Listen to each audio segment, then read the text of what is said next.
Current World of Warcraft. 15 years players have spent in the world of Azeroth. 7 expansions have come and gone, and with the recent release of Classic, we've seen just how much the game has changed over the years. There have been massive highs and massive lows, and some would agree that we're currently in a low right now. It needs help, so as a 15-year subscriber of the game, I'll share 5 key changes that I think would improve it. Criticism is all well and good, but what's even better, I think, is to actually suggest changes to fix our current woes. So I guess we'll start with the stuff that I wouldn't touch, starting with raiding. To me, raiding in Current is a masterpiece. Ny'alotha is the latest and greatest of BFA. The fights are fun, interesting, and challenging. Something that's lacking in Classic, I think, but what can you do? I think overall, every raid tier was pretty solid for BFA, with maybe Aldir being the weakest for me personally. To me though, the raiding in Current is the gold standard of what other MMOs should strive for. Dungeons and the Mythic Plus system in general are also one of the main reasons to play Current, I think. For too many years, Dungeons served as just a stepping stone for players to hop into raiding. In Classic, they're a big deal, holding many useful items throughout the entire game, or maybe they're good for gold making, and in the Burning Crusade we got Heroic mode. But after that, they were sort of neglected, to be honest, and players got into the rhythm of level to the new max, and then dungeons, and then raid, never looking back to dungeons again once the gear they awarded was irrelevant. The challenge mode was released in Mist of Pandaria, but it wasn't really until Legion is when they rose to the forefront of endgame once again, with the Mythic Plus mode, where not only does the dungeon scale with you, but special unique affixes are rotated in to change the way that they're played. In my opinion, raiding should always be the primary mainstay endgame for MMOs, but it's nice to have the option of a competitive but smaller sized activity such as Mythic Plus. Something to where maybe you don't have a full raid on, but you can still get a few friends together and smash some keystones. The system is only as good as the dungeons supporting it though, and just like raiding, I think this is an area that they excel at, and I wouldn't touch it with a 10-foot pole. So, raiding and Mythic Plus. I think those are features that overall they do fine. The only thing I'd say is to bring back tier sets. With the advent of Azerite armor, these were removed in the BFA expansion, something that still puzzles me today. Like I said, Mythic Plus is great, but raiding should always be the endgame, I think. The bosses have more work put into them, and everything is on a much grander scale. Blizzard thinks the same thing, it seems, but loot is the ultimate decider, and with Titan Forging existing for 80% of BFA's lifespan, and with Mythic Plus being spammable, you could outgear raiding. Even Mythic raiding, which is of course the hardest difficulty in the game. I do think that this is an issue that comes from Titan Forging itself, but also no tier sets. In Legion, no matter what, there's always a reason to raid, because it was only there that you could get tier sets. They're the holy grail of raiding. You collect them piece by piece, and through set bonuses, improve and change certain aspects of your class. They're interesting, and they create a line between Mythic Plus and raiding, and are only good for the game. And for looks as well, let's be honest here. So having raids with no tier sets is like having a Super Bowl without the rings. It just doesn't work. For me, for a game to put such a high importance on class identity during all of Legion, it was quite a 180 to go to a system where you shared looks with classes of the same armor type, and with Azerite armor itself, even affixes or essences. In Legion, they tried to create class identity with the Great Pruning at the end of Draenor. It was a big deal. They made blog posts about it, you got your own class halls, everything. However, in BFA, they destroyed class identity with no tier sets, and passives, affixes, and essences that are shared between all classes. You might notice that near the end of the expansion here, so much of your damage is based off of incidental procs and buffs. Asmongold brought up a good point in his BFA review. Now, Classic class balance is awful, but at least if you hit Mortal Strike, you get Mortal Strike. In BFA, if you hit Mortal Strike, you get Mortal Strike, a Bleed proc, 300 crit rating, an AoE proc, an Azerite Globule, a Corruption proc, and God knows what else. I think it really muddies the water of what these classes are. In Legion, they sacrificed so much to attain class identity, and in BFA they destroyed it, leaving us with a net loss from our starting point. So, my second official wish is to get these classes grounded again. Let's get away from these procs and affixes that are shared between every single class, so they're classes again, and not vessels to proc 400 different effects tied to your Azurite armor. And since we're talking about loot anyways, in general, I think it's kind of a mess. Now, I will be making a lot of comparisons to Classic here. The reason being is I think a common positive people bring up with the game is that it feels good to get loot. So you'll excuse me for making a bunch of comparisons here, because I think it's helpful to have a strong basis. So for most of BFA, we of course had the Titan forging system, where each item you loot has a chance to proc a higher eye level. This creates more replayability because it creates a reason to repeat the same things over and over.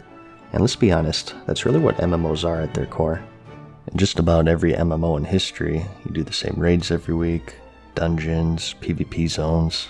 It's a genre that's defined by repetition, but the repetition that Titan forging brings, I think, is shallow and ultimately leaves you with an unsatisfying feeling. It's content in the form of RNG. It's rolling a dice in 4 different layers. And with corrupted loot, which replaced Titan forging, it's not much better. Now it's like, okay, did the right item drop? Okay, it did, but did it corrupt? Did it roll the right corruption? Because there are many different kinds. And did it roll the right tier of corruption as well? Again, making a comparison to Classic here, when you get a best in slot item in Classic, you got it. There's no Titan forging, corruption, socket proc, or a secondary stat. That's the only item of its kind, and you have it. It's simple, yet satisfying. It's harder, I think, to get this feeling in current for a few reasons. One is because there's always a better. When you have so many copies and possibilities of one item, you lose that finality of finally getting it. I think this problem is also exacerbated due to the fact that loot is just uninteresting in general. The loot in Classic varies wildly. Weapon speeds are different, weapon types are different, unique procs. Some items are good for PvE, some for PvP. The stats are all over the place. In current, the weapon speeds are normalized, and the weapon types are there solely for looks, and the stats are main stat, stamina, secondary 1, and secondary 2 on every single piece. There are no differences between literally every single glove piece from world quests, dungeons, raids, warfronts, loot caches, PvP, anything. Primary stat, stamina, secondary stat 1, secondary stat 2.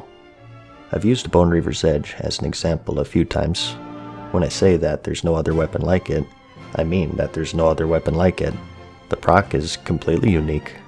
If this were current game design, you'd be able to loot another variant to this in the Blackwing Lair with 10% more DPS, and another one in AQ40 with 10% more DPS, and one from Grand Marshal with 10 more DPS. It makes it less special to receive it because it's no longer unique.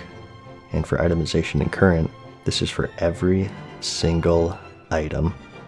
I mean, there is a reason why people throw insane drama fits over loot in Classic. Darian, quit touching that chest.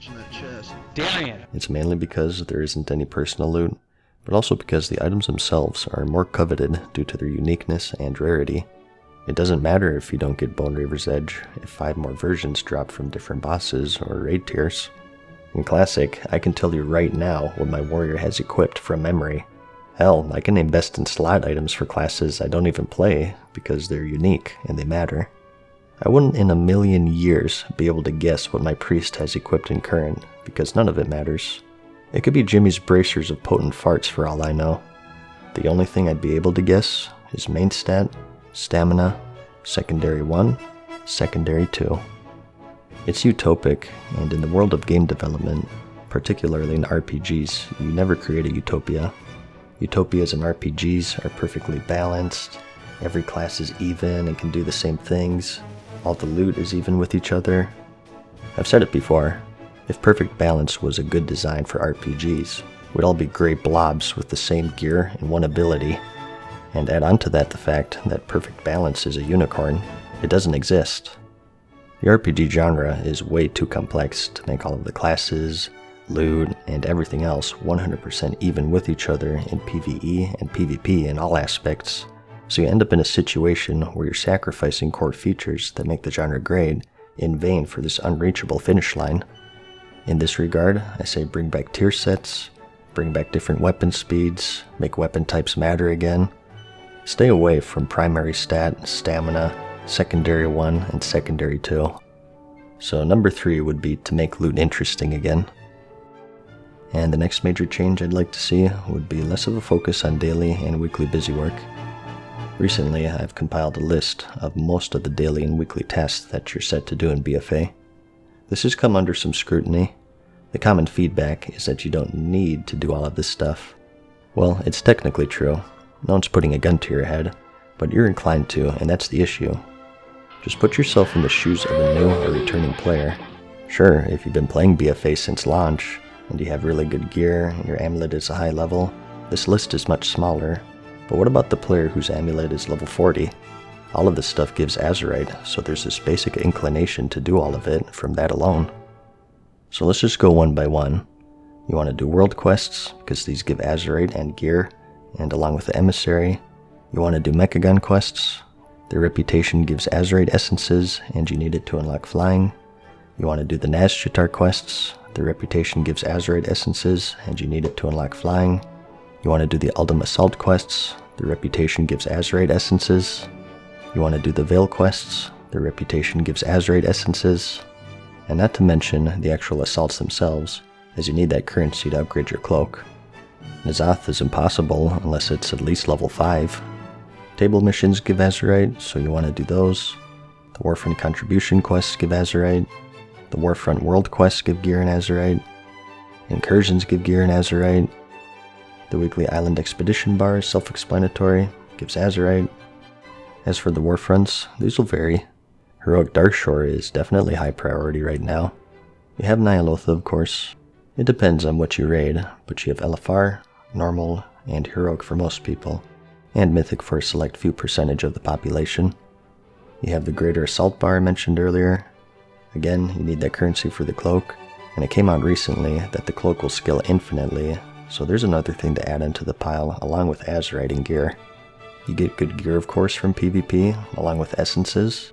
The one for Discipline Priest happens to be the best for the minor slot. I'm sure it's true for other specs. The Call to Arms weeklies give Honor and Conquest, which helps you with the weekly bar. The Mythic Plus chest is pretty self-explanatory, and your Adventure Guide quest varies. Some give Azurite, and others give Heroic Nyalotha gear. You have your Against Overwhelming Odds quest if you're outnumbered, which gives gear and Azurite, and your Horrific Visions not only give you gear at multiple tiers weekly, but you also need it for your Legendary Cloak. Saying that no one needs to do them because you're eye level 470, and your amulet is level 90 because you've been playing since launch is a pretty selfish viewpoint, and I don't know about you, but when was the last time you did a Warfront just for fun, with no need of gear or Azurite? Just to take in the wonders and watch half your team AFK, and contemplate if they're bots because no one has uttered a single word in chat for the past 20 minutes. And what about daily quests? I don't know about you, but I don't wake up in the morning and say, oh boy, I can't wait to kill 8 Neferset denizens in Uldum. So if there's no want for them, and now you claim there's no need for them, may I ask why they exist? But getting on track here, the main issue is that they all give Azurite and gear, so there is a need to do them. Titan Forging was replaced with Corrupted Loot in the final patch, but that doesn't excuse it. If something was in the game for 80% of its lifespan, you can't just pretend it never existed. And in regards to Corrupted Loot, you can get that from world quests. If it gets through those 4 layers of RNG I mentioned earlier, it can be better than raid gear, so everyone, not just new players, have reasons to do them. Again, no one's putting a gun to your head, but it creates an environment where you log in and you have 400 different things to do all on a timer. It's like those old timed stages in classic gaming. You see a timer pop up on screen and it's like, oh snap, it's on. Well, that's all well and good, because it is just one stage or one area, but the entire BFA expansion feels like a time trial where you're set on this unending treadmill of daily and weekly busy work to keep up with. The main draw of the game is to set you on this gerbil-like routine, pulling 300 slot machine handles that reset daily. Have you ever been so overwhelmed with stuff to do in real life that you just decide to sleep instead? That's what I feel like logging into BFA. I just sleep. Some argue that there's nothing to do without it. Again, I point out to you that Blizzard made the best MMO RPG of all time with a minimal focus on daily chores. They were first introduced in late Burning Crusade, in fact, and even in Wrath, they were pretty limited to a few hubs. And with the success of Classic recently, you can't make the argument that it was a different time or it wouldn't work today. This design philosophy seems to be timeless in what players want from an MMO, or maybe rather, what they don't want. You don't need daily busy work to keep people playing. You need a well-designed and rewarding MMO to keep them playing. Current, in my opinion, has way more potential to be successful than Classic as it stands right now. With Current, you don't have this stagnation issue because it's always being actively developed, and the success of Classic so far, and that with Burning Crusade and Wrath in the past, is proof that you don't need to rely on daily busy work and engagement metrics to have a successful MMO. And the last major change I'd like is to get back in touch with the player base, and I saved this one for last because I think it's the most important. It's because it leads to literally everything I've mentioned in this video. I feel like back then, when they were first designing the game, they were just a bunch of RPG nerds making a game that they wanted to play. These features exist because they liked them, whereas today, it's more like, well, I think players will like this. The main features of BFA just scream this to me. I think Island Expeditions, Warfronts, and Azerite Armor all pretty much flopped because ultimately they were all guesses. A company that's in touch with their audience doesn't get on stage and announce a mobile Diablo game and expect anything other than massive disappointment and outrage. Now, I know what you're thinking. You want to see some gameplay. A company that's in touch with their audience doesn't say, you think you do, but you don't, to a game that tripled the subscription revenue upon release. Being in touch with your audience and being on that beat is something that's so important with any sort of business. In my opinion, it's what initially set Blizzard apart from every other developer. Now that they've lost that in recent years, you can slowly see people start turning on them. And it's not due to the age of the game. There are plenty of games that are older than World of Warcraft and have thrived because they're on the pulse with their player base and they know what they want. Figuring out how to do that is on them. Maybe before they're allowed to go home every day, they should be forced to do the 400 daily activities that they put into the game. I'd be an advocate for that. If each Blizzard employee doesn't have a crazy amulet level, they have to do overtime. Obviously, I'm joking here, but I do think that this is the best thing they can do as a company. I'm pushing for them. I want to go back to enjoying Current as much as I did during Legion. People have questioned my dedication to Current as I've been critical of it recently, as if my previous 600 videos don't exist, but I bring it up because I do care and I do want it to succeed. If I didn't care, I'd just ignore it and move on. If you care about something, you just don't sit there and keep your mouth shut. If you feel like something is wrong or it's not up to your standards, you speak up and let your voice be heard. At the end of the day, that's the true fan. It's not the person who gets continuously spit on in the face and jerked around and thanks the person for doing it. If people didn't speak up about Draenor, we would have gotten another Draenor instead of Legion, and if people don't speak up about BFA, we'll get another BFA instead of Shadowlands. It's not like I enjoy dwelling on my perceived shortcomings of Current. There are plenty of other videos I'd like to make, but with Shadowlands in active development, I think it's important now more than ever to bring up this stuff so they can address it before it's too late. I feel like everything I brought up in this video was from a place of constructiveness and care. And when Shadowlands comes out, or if I get into the alpha, I'll go into it with a clean slate and give it a legitimate try, as I always do. I think it's well within their ability to turn it around, and I'm rooting for them. But we'll just have to see. That's about it though. I'll catch you in the next one. Peace.